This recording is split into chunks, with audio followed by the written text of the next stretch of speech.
So, Jerry, your thoughts on the New York Knicks trades today? When Woj reported it backward, like he first posted it that it was Grimes 2 seconds for Burks. I was like, what the hell? Like, we wouldn't trade Grimes for Donovan Mitchell. Now it's like Alec Burks. I'm freaking out. I'm like, great. So maybe we can't believe in the ownership and Leon Rose and it's over. Then I saw the Bogdanovich piece. So I like it. Now, for the Knicks now, I think it's really all about get healthy for the playoff time. We know our boy Tibbs loves to run guys into the ground. Brunson. Yeah. Hartenstein has like stress injuries. So I think this will help get guys healthy and eat up some innings. We needed guys to eat up innings at this point. So I think that's what this trade does. And Tibbs loves Burks. We know that. So I think it was a big win. I'm going to miss Grimes because I still believe, but I do think it's a good move for Detroit. Detroit needs some help. And didn't, like, kind of my opinion, like DiVincenzo kind of made Grimes not irrelevant, but like the emergence of DiVincenzo at least made Grimes like a little expendable, it felt like. You mean the second best three-point shooter in the NBA after Steph Curry? He's averaging like 30 points per game recently. It's been amazing. For sure, absolutely. And like Josh Hart too was a part of that, so I think it was a good move for everyone. So I'm excited. And now we got to just pray for health. We have to pray for health at this point. Well, and I'm sure, you look at the standings and you kind of allow yourself to dream here a little bit. Like you look and you go down the teams. Boston is great, but I don't feel like people are that afraid of them necessarily in a playoff series. Definitely not the Knicks, who have played them pretty well in a couple games. Yeah. Milwaukee, a dumpster fire right now. Philadelphia, when is Joel Embiid coming? Like, you go down the list, and then you just get to the Knicks, and you get to Donovan Mitchell, which is really funny on the Cavaliers. Like, do you kind of dare yourself to dream? Like conference finals is kind of like the average outcome here a little bit, and now you're playing Boston maybe with a chance to play for a title. I have so much Knicks trauma. This is almost like an old relationship. It's like we broke up. Now we're back together, but this is too good to be true. Like, yes, I think everything you said is true. I don't want to allow my mind to go to Eastern Conference Finals.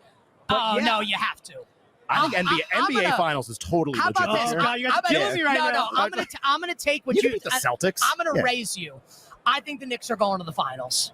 Wow. We're going. It's the first time since 1999. And I was going to say Tim Duncan won't be there, but here's Nikola Jokic. We'll see how it goes. That's a little tough. If you had to pinpoint a guy who could maybe exceed expectations, Kittle, Ayuk, McCaffrey, do you feel more confident in one over the other? First of all, Debo. You have to go with the alternative. Now it could end up being the primary, which is Christian McCaffrey, right? If Christian end up becoming the MVP of this game, I would not be shocked. However, I'd be shocked if Steve Spagnuolo lets him get off, right? That means someone in one-on-one coverage is going to get off. So I would put easy money on the alternative to Christian McCaffrey. Number one for me, Debo Samuel. Debo. If he gets one-on-one, and they can run the offense through him. They're going to use him in the run game, you think? They're going to use him however they can. He's going to be used in both areas, to be honest with you. Yeah, that's one of my favorite looks is Debo over rushing yards. I think they're going to he'll play over Elijah Mitchell, I think, if you wanted to prop game. Bet somewhere and say, well, who is the next guy that could end up coming up crucial, I would put money on Kyle Juszczyk. Because I think unless you put a corner on him, and you're not doing that, he can beat safeties. He can beat linebackers, right? As a fullback, the guy is a utility player that I think you can put money on. As a prop, I think he'll cash. Scored a touchdown a few years ago. Final question for you, Solly. You like the Chiefs. Who do you think wins most valuable? Is it as easy as just Mahomes wins, or you think it could be somebody else? No, if they win, it's because he had a great game. Now, you're not giving it to the defensive guy, because to me, that means Chris Jones would be a disruptor. Do you know he's yet to have a sack in any of these 3 Super Bowls that he's played? That's crazy. I did not know that. Yeah. That is crazy. And they're 2 for 1 in those games. But he is a great player. He does get pressure, just hadn't been able to get home. Who wins Super Bowl MVP in like your vision? Sounds like not a quarterback, Pam, the way kind of you've seen it. So I've actually thought about this. And last week, my whole thought process was it's a quarterback league. It's a quarterback award. Sure. Patrick Mahomes. Whoever wins, that's who it is. Mahomes or it's going to be Purdy. However, I have now switched. Oh. And I did actually put some dollars on Travis Kelce to win MVP. Oh, hell yeah. That's like my favorite bet. I not only believe that he's going, hey, Kelly's over here like, you are absurd. Are you a Swiftie? I am not a Swiftie. No, I am. Kelly is definitely a Swiftie. Definitely. I am heavy Friendship metal. bracelets. There's never been any person on the planet who is guaranteed to be less of a Swiftie than Kelly Stewart. Unless Taylor Swift produced a Tool song that I wasn't aware of, then I am not familiar. Lateralis is the best one. You know what? You're correct. No, unless with that, I can't name a single Taylor Swift song. But I think this could be the year that it's so narrative driven. And Taylor Swift aside, this is potentially Travis Kelce's final game. He's already led Oh, assumptions. you're preaching to the choir on this one. Keep talking. This is good. No, Yeah. I think he's not only could it be his final game, but I also watch a lot of player interviews. And you want to talk about the players who has Patrick Mahomes. Every single interview he has done, he is right out of the gate talking about the connection that he has with Kelsey and what he has done to help him as a quarterback in his career. We are here not because of me, not because of Andy Reid. It is my connection with Kelsey that we've had multiple games. We have had big time moments. And he's preaching him a lot as if he's trying to be his own hype man. Sure. Could potentially have a big game against one of the worst secondaries in the league in the Niners. I don't care how good of a pass rush you claim to have. Nick Bosa hasn't done anything as of late. If Patrick Mahomes has a good game as a quarterback, Travis Kelce is going to be on the receiving end of that. Potentially playing his final game of the career in the most narrative-driven of, bringing Taylor Swift into this. I'm super Well, the fans convinced. vote. That's the thing. They have 20% of the vote. And Yeah. exactly. I think that's something that's not being mentioned Kelly, enough. tell us why you disagree. He better have 3 touchdowns if he's gonna win MVP. Do you think he would have won? Because you're kind of on the opposite side of this. Of Pam and I, we talk about this on the show. In the Ravens game, like who would have won MVP of the Ravens game? Like we think Kelsey would have won. Yeah, I would agree with Right? that. I would So- say he was MVP of the Ravens. I mean, I had Patrick under passing yards in that game. I had Chiefs team total under. He was absolutely the MVP for the Chiefs in that game. Right. But No, But in this game, it's going to be a little different, right? That's First of the all, idea. I don't think Yeah. there's any value on him winning MVP. Right. First and Like foremost, a 15-1 kind of a price. Yeah. I think if it would take me. I'd have to look, but I would say probably in the mid-20s before Okay. I would well, consider good thing betting him. because Ken has about 200 Well, from like 3 weeks yeah, ago. but this Just isn't about saying. me. This isn't about me. And Right. that's great. Yeah. Then you made a great bet. Right. And that's all that matters.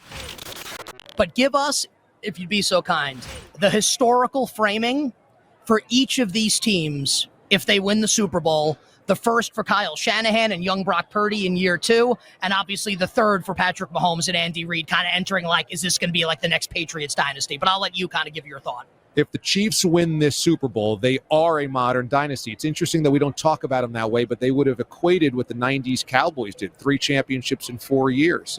And we all consider the 90s Cowboys team a dynasty. So the Chiefs would have equated to that.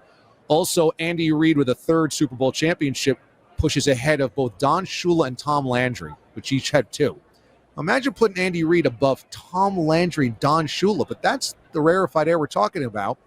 And Patrick Mahomes, with another championship, puts himself really into the conversation of Brady, Montana, Mahomes. I mean, that's kind of like, and however you wanted to stack them, you could have an argument because Mahomes has another 10 years to do this. For the 49ers, look, there's nothing to lose for the Chiefs. If they lose the Super Bowl, it's not like somehow we downgrade Mahomes and Reid. So thus the pressure's on the 49ers squarely. And I think it's about if they lose. Because if Shanahan loses another huge game, why should we ever believe that he can do it? And Brock Purdy will have more chances, but it does give us more ammunition that he is not the thing that will put them over the top. He's just the next thing that gets them to where they've been already. So legacy purposes, look, you win a Super Bowl, nobody can ever take that away from you. And we would have to give it to Shanahan and Purdy. But it is far more about whether those two guys lose than it is about whether they win. You think Lamar Jackson's ever going to a Super Bowl Yes. next year? Yes. Why do you think that? The Ravens. Also, for people that don't know, Ariel, diehard fan of Well, the yeah, she Baltimore mentioned Ravens. my Ravens. Yeah. Yeah, because everyone here does not let me forget that I apparently am Steve Bisciotti and own the team. The Ravens have been on a positive trajectory, truthfully, because they've now added a really good wide receiver in Zay Flowers. They got one of the best linebackers in the league, Roquan Smith. I know that we lost our defensive coordinator. Zachary Orr will be fine. It didn't matter who Ray Lewis had as his DC, because when you're such an anchor and a leader like that, the way Roquan Smith is, they're going to be fine defensively. All the Ravens have to do, they really need a number 1 veteran wide receiver. If they had that in this game, Not Odell Beckham. Odell Beckham wasn't the number 1 veteran wide receiver. he could barely stay on the field. Yeah, I know. Was playing behind Bateman. Right, and yeah. stuff, He barely could play he was barely there I say for that more than facetiously. 2 quarters. I know. I'm talking Anquan Bolden. Sure. I'm talking Anquan Bolden. No pressure. status. Yeah, Right. but we need Anquan Right, Bolden. no Yeah, pressure. Let's go find him. He was there. But I do think that inexperience played a huge role in that Ravens loss. Lamar said it too. It was my first AFC Championship game. Zay Flowers, clearly rookie move by fumbling that football, thinking he was in the end zone. I didn't like the play calling, but I did love Todd Monken all year.